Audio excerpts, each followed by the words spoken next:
الحمد لله وحده والصلاة والسلام على من لا نبي بعده. السلام عليكم ورحمة الله وبركاته.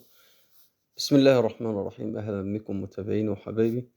إن شاء الله النهاردة كده هنعمل بوكيه الورد من الخضار، من الخيار والجزر والبنجر والخس زي ما حضراتكم شايفين بالشكل ده كده. تمام، دي حاجة نضيفها على البوفيهات. لو في بيت مثلًا في عزومة نعملها. تمام، تفتح نِفس الناس كده، نِفس الزباين. وطبعًا العين بتاكل. ده لمّا يكون موجود وسط الأكل، وسط البوفيه كده بيدّي شكل جمالي، منظر حلو يعني.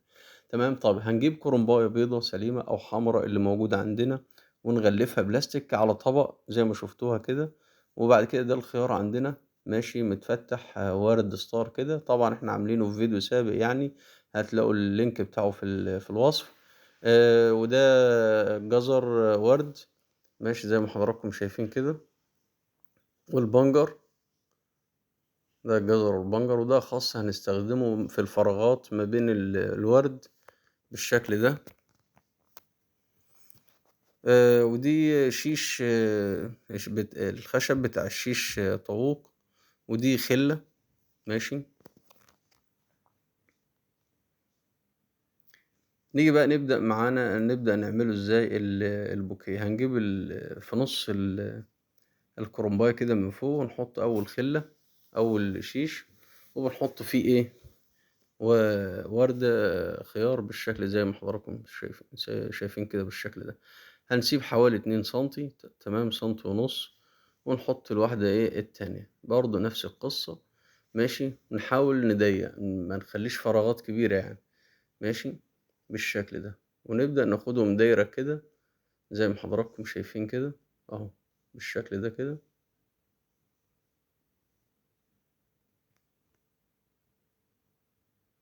واحدة جنب واحدة كده على طول.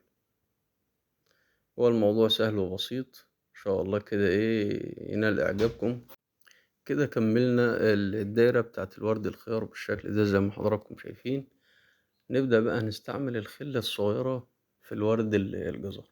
هنحط واحدة خلة كده لكل جزراية ماشي.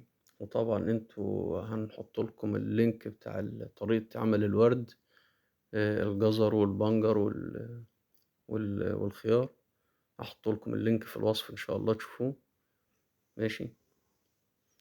دي هنخلعها ونحطها تاني عشان نحاول نضيق المسافة، ونحاول نخلي شكل الوردة تمام لقدام للوش كده ماشي. وهنلفها برضه دايرة جنب الايه، جنب الخيار على طول.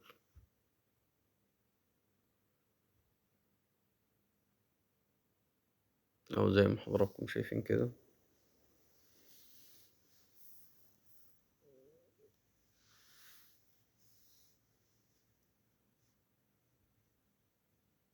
خلصنا دايرة الجزر كده. هنيجي بقى ايه نحط خلتين كده عشان نحط الايه البنجراية، وردة البنجر. وطبعا احنا هنلف الكرنباية بالبلاستيك علشان خاطر تبقى الخلة تمسك فيها، والورق ايه ما, يت... ما يطلعش من الكرنباية يعني. بقى معانا بالشكل ده، حطينا ورد الخيار وورد الجزر وردة البنجر في النص. تمام، نبدأ بقى نملى الفراغات دي بالورد بالخس ده. طبعا الخس الأخضر المشرشر ده بيكون شكله جميل في البوكيه زي ما حضراتكم شايفين كده. نمسك ورقة الخس كده ونقسمها نصين بحيث إنها برضو ما تكونش إيه زيادة يعني. يا دوبك اللي إيه طرفها باين بقت بالشكل ده كده أهو زي ما حضراتكم شايفين كده البوكيه بالشكل اللي حضراتكم شايفينه ده.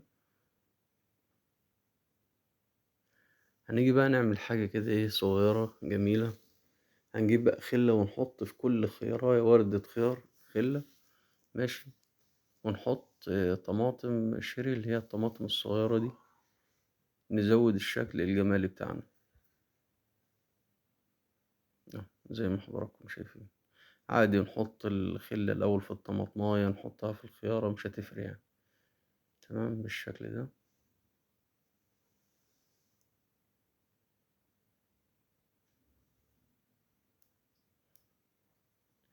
وطلع معانا البوكيه بالشكل اللي حضراتكم شايفينه ده. أتمنى كده ينال إعجابكم، أتمنى أكون بقدم لكم حاجات مفيدة. إن شاء الله يكون عجبكم، وأتمنى تجربوه، واللي يجربه أتمنى كده يكتب لي في الكومنتات